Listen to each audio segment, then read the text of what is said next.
जन्म माटी पहुंचला शहीद चित्तरंजन दासंक मर शरीर कांद बोबाली रे फाटी पड़ुछि परिवेश। जवान को शहीद खबर जानिला परे ग्राम रे शोकाकुल परिवेश सृष्टि होइछि। जवान पुओ को हराई मां धैर्यहरा होई पड़ुछि। गत 30 तारिख रे चित्तरंजन दास जम्मू काश्मीर अंकुरे मिलिटारी एक स्वतंत्र ऑपरेशन ने जोग देइथिले। एही समय रे तांकर हृदघात रे मृत्यु होइतिला।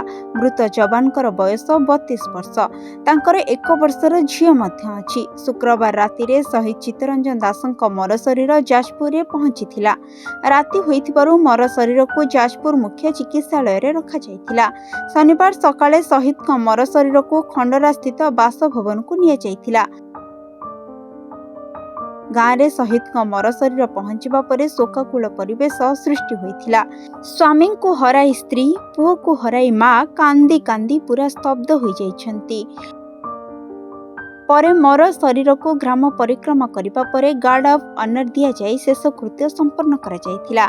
एसपी यश प्रताप श्रीमल, जिलापाल अंबर कुमार कर, बीडीओ आकाश पट्टनायक, एडिशनल तहसीलदार रश्मि रंजन मल्लिक, स्थानीय अंचलर बहु बुद्धिजीवी, वरिष्ठ नागरिकों समेत अंचलवासी शहीद शोक व्यक्त करथिले। एही घटना परे स्थानीय अंचल रे शोकाकुल परिवेश सृष्टि होइछि। जाजपुर टाउन असित कुमार राय रिपोर्ट, सरकार न्यूज।